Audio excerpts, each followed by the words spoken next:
মুসুর ডাল দিয়ে দারুণ টেস্টি একটা রেসিপি শেয়ার করব। নমস্কার বন্ধুরা, সীমাস কিচেনে আপনাদের স্বাগত। মুসুর ডাল আপনারা অনেক রকমভাবে বানিয়েছেন, তবে একবার এইভাবে বানিয়ে ফেলুন, খেতে কিন্তু দারুণ লাগবে গরম গরম ভাতের সঙ্গে। তো আসুন এই রেসিপিটা আপনাদের সঙ্গে শেয়ার করি। এই রেসিপির জন্য এক বাটি মুসুর ডাল নিয়েছি। ডালটাকে 4 থেকে 5 বার ভালোভাবে ধুয়ে নেব। যতক্ষণ না ধুতে ধুতে একদম স্বচ্ছ পানি, পরিষ্কার পানি বেরিয়ে আসবে, জল বেরিয়ে আসবে, ততক্ষণ পর্যন্ত ধোবো। তারপরে জল ঝরিয়ে রেখে দেবো। এবার একটা মিডিয়াম সাইজের আলুর খোসা সবার আগে কেটে ফেলে দেবো।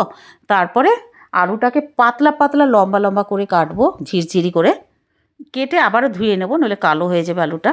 এবার একটা কড়াইতে, খালি কড়াইতে জল ঝরিয়ে রাখা মুসুর ডাল বিছিয়ে দেবো। তার উপর দিয়ে দেবো কেটে রাখা আলু, এভাবে ছড়িয়ে দেবো। পেঁয়াজও দিয়ে দেবো, একটা মিডিয়াম সাইজের পেঁয়াজ পাতলা পাতলা করে কেটেছিলাম। উপর থেকে দিয়ে দেবো একটা বড় সাইজের দেশি টমেটো, ছড়িয়ে দিয়েছি। তার উপর থেকে দিয়ে দেবো কাঁচা লঙ্কা, 4 থেকে 5টা কাঁচা লঙ্কা, 1 চামচ আদা রসুনের পেস্ট, 1 চামচ, ছোটো চামচের 1 চামচ হলদি পাউডার, 1 চামচ কাশ্মীরি রেড চিলি পাউডার, আর স্বাদ মতো নুন।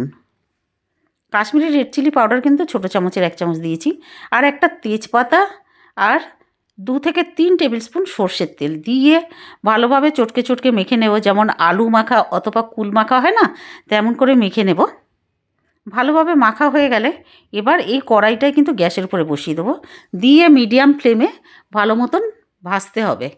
ভাজতে ভাজতে যখন মনে হবে যে নিচটা লেগে লেগে যাচ্ছে, শুকিয়ে গেছে, তখন জল দিয়ে দেবো 1.5 কাপ। এইভাবে ভেজে নিলে কিন্তু খেতে দারুণ লাগবে বন্ধুরা। এবার 1.5 কাপ জল দিয়ে একটু নেড়ে নেব ভালোভাবে। তারপরে ঢাকনাটা লাগিয়ে দেবো সেদ্ধ হওয়ার জন্য। মিডিয়াম ফ্লেমে ঢাকনাটা লাগিয়ে দেবো। 5 থেকে 7 মিনিট পরে ঢাকনাটা একবার খুলে নেব। খুলে তারপরে একটা ডাবু হাতা দিয়ে ভালোভাবে একদম ঘুটে নেব ডালটাকে। পুরো সেদ্ধ এখনও বাকি আছে, পুরো সেদ্ধ হয়নি। এবার ডালটাকে ঘুটে নেওয়ার পরে আবারও কিন্তু ঢাকনাটা লাগিয়ে দেবো মিডিয়াম ফ্লেমে। ততক্ষণে তড়কাটা তৈরি করে নিতে হবে এই ডালের জন্য। একটা তড়কা প্যানে 3 টেবিল স্পুন সর্ষের তেল দিয়েছি। তেলটা গরম হতেই একটা মিডিয়াম সাইজের পেঁয়াজ দিয়ে দেবো ভাজার জন্য। পাতলা পাতলা করে কেটে রেখেছি পেঁয়াজটাকে। পেঁয়াজটা দেওয়ার পরে একটু ভেজে নেব মিডিয়াম ফ্লেমে।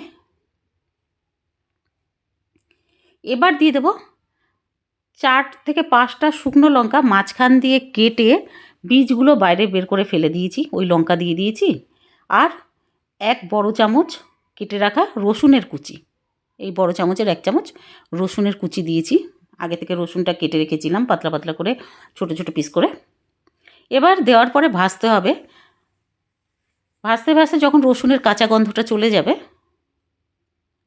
দেখুন মিডিয়াম ফ্লেমে এইভাবে ভাজতে হবে। কালারটাও চেঞ্জ হয়ে এসেছে পেঁয়াজের, রসুনের। এবার 1 চামচ ভেজে রাখা জিরে গুঁড়ো দিয়েছি। এটা দিলেও দারুণ টেস্ট হবে বন্ধুরা। দিয়ে একটু ভেজে নেব, বেশিক্ষণ নাড়ব না জিরের গুঁড়ো দেওয়ার পরে। এবার এই তড়কাটাকে ডালের মধ্যে দিয়ে দেব। ডালটা তার আগে আমি আরেকটু নাড়িয়ে নিয়েছি। এবার এই তড়কা ঢেলে দেব। একটা হাতা দিয়ে ডাল বের নিয়ে এই তড়কার প্যানের মধ্যে দিয়ে ওই ডালটা আবার ঢেলে দিয়েছি, কারণ একটু লেগেছিল। এবার আর একটু নুন দিয়েছি স্বাদ মতন। নুনটা একটু কম লাগছিল, একটু নেড়ে নেব ভালোভাবে। তারপরে উপর থেকে ফ্রেশ ধনেপাতা দিয়ে দেব, দিয়ে আবার নেড়ে নেব। তারপরে বন্ধুরা এটা খেতে কিন্তু দারুণ লাগবে। আমি ঢাকনাটা লাগিয়ে দিয়েছিলাম আর গ্যাস বন্ধ করে দিয়েছিলাম, কারণ ধনেপাতার সুন্দর গন্ধটা যাতে ডালের মধ্যে থাকে, এজন্য ধনেপাতা দেওয়ার পরে ঢাকনা লাগিয়ে গ্যাস বন্ধ করে দিয়েছি। আর উপর থেকে 1 থেকে 2 চামচ মতন সর্ষের তেল দিয়েছি, যেহেতু ভর্তা, কাঁচা সর্ষের তেলটা দারুণ লাগবে। আর এখন যেহেতু মনে হচ্ছে যে অনেক পাতলা হয়েছে, না বন্ধুরা, যখন একটু ঠান্ডা হয়ে যাবে তখন কিন্তু একটু গাঢ় হয়ে যাবে। আর খেতে দারুণ লেগেছে বন্ধুরা ভাতের সঙ্গে। অবশ্যই বাড়িতে একবার বানিয়ে ফেলবেন। পুরো ভিডিও দেখার জন্য ধন্যবাদ। ভিডিওটা যদি ভালো লাগে প্লিজ লাইক, শেয়ার ও সাবস্ক্রাইব করে দেবেন। আর কমেন্ট করে জানাবেন বন্ধুরা যে খেতে কেমন লাগলো। ধন্যবাদ।